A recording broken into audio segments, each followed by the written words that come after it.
Now, I'd like to introduce a friend of ASCP, a very special guest, and whose personal story reinforces the critical importance of the medical laboratory team in the continuum of patient-centered care. Celebrated and renowned country music star Wade Hayes will share with us how he faced a diagnosis of stage 4 colon cancer and how he worked with his team of clinicians and pathologists and oncologists to overcome it. Wade was only 35 years old when he was diagnosed with colon cancer, and it was stage 4.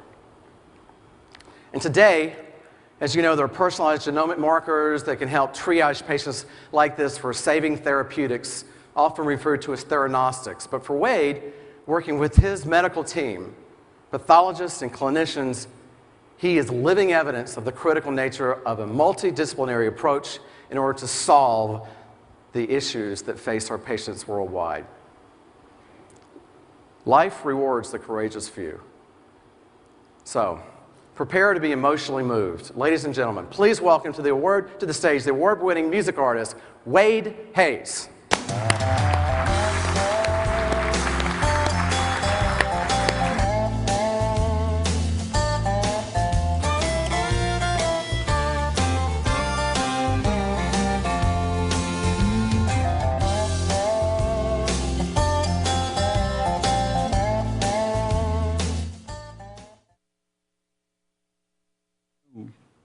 Hello. All right, there we go. How are you doing? Well, it is an honor and a pleasure to be here. Let me get situated here real quick. All right. I am tickled to death to be here, and any chance that I get to tell my story, I jump at it. You're looking at a guy who's very thankful to even be here, and it is truly a miracle that I'm here tonight, and thank you for all of your work. Now, some of you may or may not know I'm a singer-songwriter. I've written and performed a few #1 songs and won a few awards back in the day, way back in the day. But these days I still perform and write songs. I also play lead guitar for, you guys familiar with the group Alabama, correct? Somebody's laughing. Yeah, they're great. Well, anyway, Randy Owen does solo projects, and I go play lead guitar for him when he does that. He's a dear friend, and it's a very fulfilling life these days. You've got to forgive me now. I'm suspect as a singer, much less a public speaker, so you know it's not going to be an eloquent thing we're going to go for here. So, my story starts back in 2011. I had been experiencing symptoms for quite some time, such as minor bleeding, abdominal discomfort, and lethargy. And I attributed my symptoms to heavy weightlifting and sometimes unhealthy lifestyle. At the time, I weighed 225 and about 11–12% body fat. I'm ridiculously vain. And, you know, with a mug like this, you got to do the best with what you got. So I stayed in the gym a lot. And I had even spoken to a doctor friend of mine about my symptoms, and cancer wasn't even a consideration. After all, I was 42 years old, no known family history, and I was in really good physical condition. So I'll never forget, in early October of 2011, my symptoms came to a head. I can remember being in my kitchen, standing at the bar, and all of a sudden doubled over in pain. I could hardly move, and I had a show the next day in Houston. This was in Nashville, Tennessee, is where I live. And for the first time in my life, I didn't know if I could make the show. But by morning, the pain had subsided somewhat, and I went ahead and got on the plane, which, looking back, I can't believe that I made it through that. And just another way that, a miracle that I'm still here. But when I got back to Nashville, I made it through the show in some discomfort, but I made it through it and immediately made an appointment to see my doctor. And upon hearing my symptoms, he recommended we get a colonoscopy. Now, I'll never forget, as long as I live, hearing the words that have changed my life forever. Mr. Hayes, you have cancer. And not only, after further tests, we find out I not only have cancer, but that it has metastasized, and I have stage 4 colon cancer. Now, I know that you've seen the statistics for stage 4 and how bleak a prognosis that could be. And at this point, I've gotten this written down. I need to recognize some friends who helped me out a great deal, and I believe are very, very responsible for me being here. You guys remember the group Brooks and Dunn, correct? The duo Brooks and Dunn. Well, Kix Brooks had heard immediately that I was sick, and he got me into Vanderbilt. And he got me with the guys that are just amazing, and I believe that are the best in their business. My oncologist was Dr. Jordan Berlin, and my surgeon was Dr. Merchant. And these guys are truly amazing. Now, at this point, we had gotten a plan of attack together, and we had decided what we were going to do, and we had discussed it. And the night before Thanksgiving, my symptoms, the bleeding, the severe abdominal pain came back. And fortunately, this is another crazy thing, I had had a scan that day. And I'd had a prescription for pain medication from the last time that I didn't fill, and I was going to go, I was on my way home from the scan and was going to go get this script filled, and I didn't even know if I could make it to the counter. It was ridiculous. And so I decided to go ahead and go on home and tough it out. And I'm pulling into my driveway, and I get a call from the hospital. It says, you probably need to get to a hospital. And I'm thinking, okay, this is the day before Thanksgiving, so I need to make an appointment to go see my doctor after Thanksgiving. And they said, no, you need to get to the emergency room right now. And it turns out the thing that had gotten all of this going was a very dangerous condition called intussusception. And that's where your large intestine telescopes upon itself because the tumor was so large. And it's a very dangerous condition. It can cut off your blood supply, and that can be it for you. So I called my manager, Mike Robertson, who spent that whole night with me in the emergency room at Vanderbilt. And I've got to also recognize another friend that plays for Rascal Flatts. You guys have heard of them, I hope. Jay DeMarcus, the bass player, he called Vanderbilt Emergency and had him all ready for me. And I felt like somebody really special when I got there. They had a room waiting and no waiting or anything, so it was great. But we got through the emergency episode and decided we no longer had the option to try and shrink the tumors before surgery because we didn't know when this condition was going to come back. So on December 8th of 2011, I had surgery, and Dr. Merchant removed over 20 inches of my large intestine, 60 to 75% of my liver, a section of my diaphragm, and my sunny disposition all in one fatal. It was gone after that. So, and that was a really, really tough time. And after a month of recovery, I started chemotherapy with Dr. Berlin and his associate nurse, Jamie Flynn. And of course, you all know how the chemotherapy works. And I had a lot of time on my hands and felt horrible and started reading statistics, which I wouldn't recommend that to anybody. Because I started really figuring out how much trouble I was really in. And at this time, I wrote a song called Is It Already Time? Because I thought, I might be going the way of the dodo. This is actually happening. But we got through this time, and it was actually pretty therapeutic to write that song. And so things started kind of getting back to normal. And started feeling okay again, and it made it exactly a year, and my CEA level started coming back up. And through more tests, we discovered that the cancer had come back in my lymph nodes, this time near the original cancer site. But Dr. Merchant and Dr. Berlin designed another plan of attack, and we went for it, we're successful. And to this day, I can say I'm cancer-free. I'm very thankful to be. Thank you.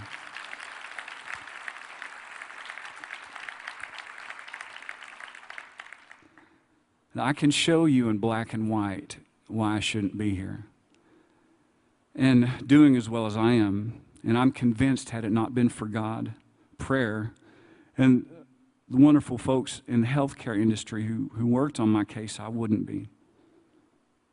I'm getting back to a semi-normal life, writing songs and playing, touring, producing, and working on old houses. I do that as a hobby. And I must say that my life has changed in many ways. And I no longer look at things the same. I try not to get hung up on the little things and keep my focus on the things that truly matter. I'm less selfish, or at least I claim to be less selfish. And try to keep an eye out for those that I can lend a hand to. And I've spent a lot of time just wondering why this has happened to me. Why did this happen to me? And then again, why was my life spared? And so many others, their lives weren't. I recently, just this last year, lost 2 dear friends that were better men than me, that had families that loved them. We were all diagnosed at the same time, and they didn't make it, and I did.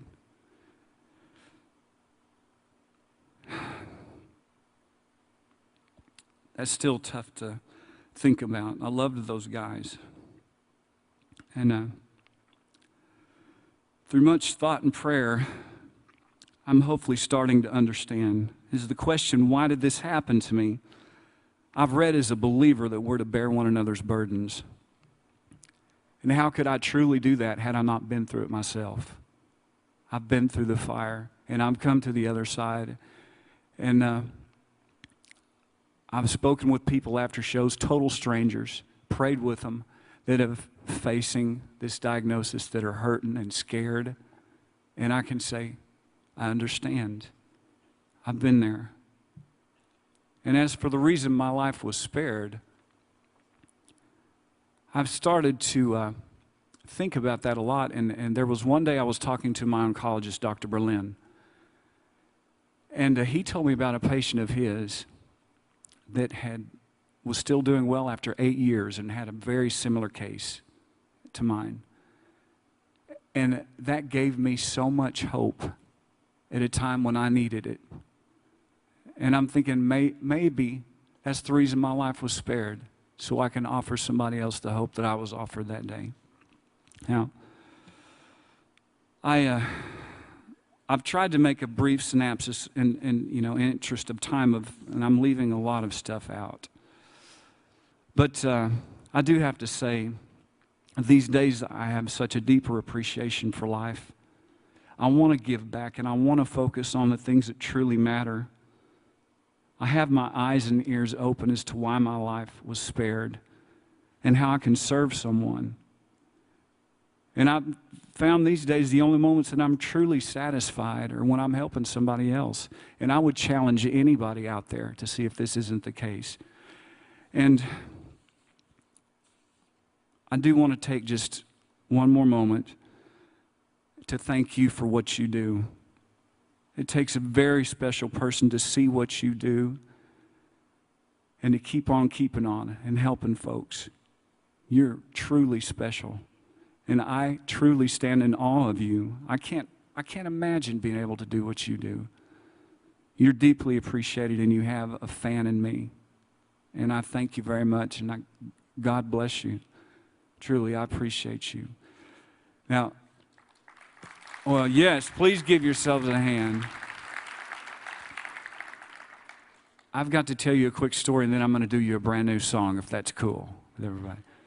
Now, this was a very pivotal point in my life, and we've actually just recorded this song, and it will be on the new project. But the second time that we had finished up my treatments and my chemotherapy, and the blood work had been looking pretty good for a while, and we decided it was time for the port to come out for the second time. And that's a big deal to somebody who's had cancer and been through chemotherapy. Your report's coming out. Man, that's something else. And we were all still very, very excited and kind of in awe that I'm cancer-free. And Jordan Berlin looked at me, and he looked at the blood work, looked up at me, and he said, "This is unbelievable, man. Go live your life. Go live your life." That hit me like a ton of bricks. I thought about everything I've taken for granted in my life, and it was almost taken away from me. And it moved me. And all I can do now is remind folks that this life is precious and it's flying by. And it was almost the end for me. And I don't want anybody to have to face that. So I would recommend to all of you, go live your lives.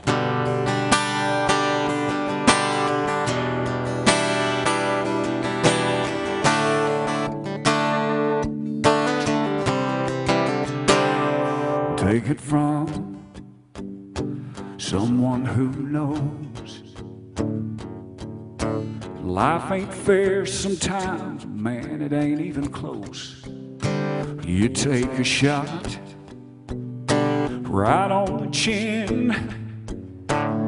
You lay there wondering if you'll ever get back up again. Well, it took a miracle to open up my eyes, but now I'll offer you some good advice. Go live your life. Go chase your dream. We got no way to know what tomorrow brings. Swing for the fence, take that chance. Don't wake up one day to see it's passed you by.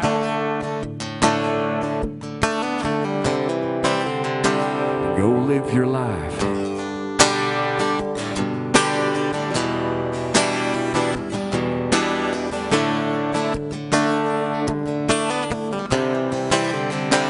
I made a vow, if I pull through, but I wouldn't take for granted what I used to. I cherish each day, 'cause it's all we have. Man, you never know when it might be your last. There's nothing like thinking you've reached the end to make you wonder just what could have been. So go live your life, go chase your dream. We got no way to know what tomorrow brings. Swing for the fence, take that chance. Don't wake up one day to see it's passed you by. Go live your life. It got down to it and I realized the truth. My regrets were not what I'd done, but what I didn't do. So go live your life. Go chase your dream. 'Cause we got no way to know what tomorrow brings. Swing for the fence, take that chance. Don't wake up one day to see it's passed you by. Don't do it. Go live your life. Go live your life. Go live your life. Go live your life. Go live your life. Go live your life. God bless y'all. Thank you.